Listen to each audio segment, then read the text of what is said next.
Day 9 of biking around Taiwan is mostly nice and flat, so 100 kilometers won't be a problem. I wanted to get going early, but still I was surprised it's still dark when I woke up. But just while I had my morning coffee, it started brightening up. Oh, the bike is all wet because it stood under some pipe all night.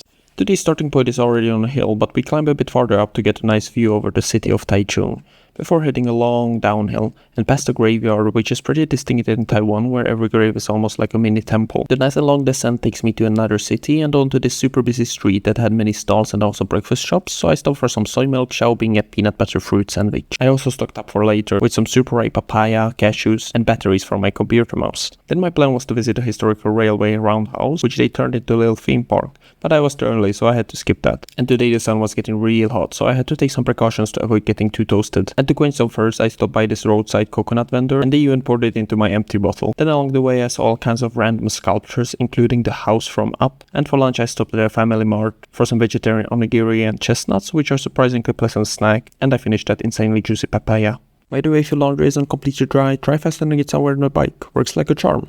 Later in the afternoon I cycled past a Buddhist monk on a pilgrimage. And then with not so far to go, I arrived pretty early, and in contrast to yesterday's hotel, this one had a really fancy vibe. They let me stash my bag in a little alleyway behind the building, and I got a nice and modern room. I spent the rest of the day at a cafe to do some work on my laptop and got a smoothie, and this is the first time I see a smoothie topped with ice cream. And I ended up sitting there for hours, so I also got some more goodies, including this pillowy soft pesto bun. And then I ended the day with a late night visit to this Korean restaurant right next door to my hotel, and got a vegetable and tofu hot pot, which came with a huge pieces of tofu and tofu skin and quail legs. And while it was hot in temperature, it needed some spice, and luckily they had self-serve gochujang, and you can see how fiery the color is compared to the bland color before. Stick around for tomorrow as I head to Kaohsiung, which is a cool city. I hope to see you.